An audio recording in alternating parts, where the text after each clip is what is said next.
غزني کې سلګونه تنه ځوانانو، قومي مخورو او دیني عالمانو د یو پراخ لاریون په ترڅ کې د پاکستان پوځي رژیم تیری وغانده. دوی وایي چې پاکستاني پوځي رژیم له افغان ځواکونو سره د جګړې توان نه لري او پر ولسي وګړو بریدونه کوي.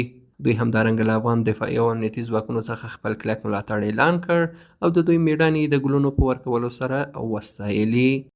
نن کمی یو مظلوم کورنۍ شهیدوي، نن کمی یو ماشوم شهیدوي، نن به دې بیا رمباړې وځي، نن به دې بیا تر اته کم کته ځغلی انشاءالله.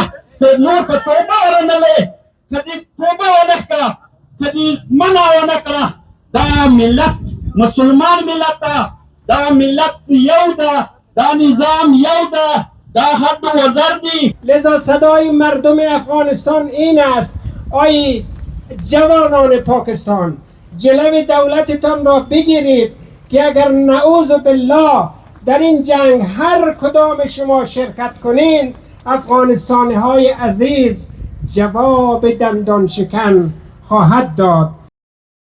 د دغه لاریون ګډونوالو ځوانانو ویل چې د خپل افغان امنیتي او دفاعي ځواکونو په ملاتړ کې هر ډول قربانۍ ته چمتو دي.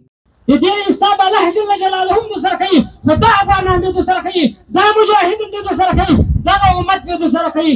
انشاءالله چې یو وار کوي، لس واره به در باندې کوو، که دې لس کول زر به در باندې کوو.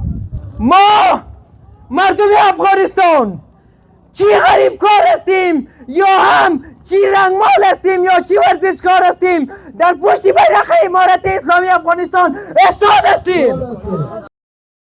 نن جمعه د کبیاهود 15 نیټه د کابل او غزني په شمول د هیواد په ډیری ولایتونو کې هیوادوالو د لاریونونو په ترسره کولو سره د پاکستاني پوځي رژیم بریدونه وغندل او له خپل امنیتي او دفاعي ځواکونو څخه خپل کلک ملاتړ اعلان کړ.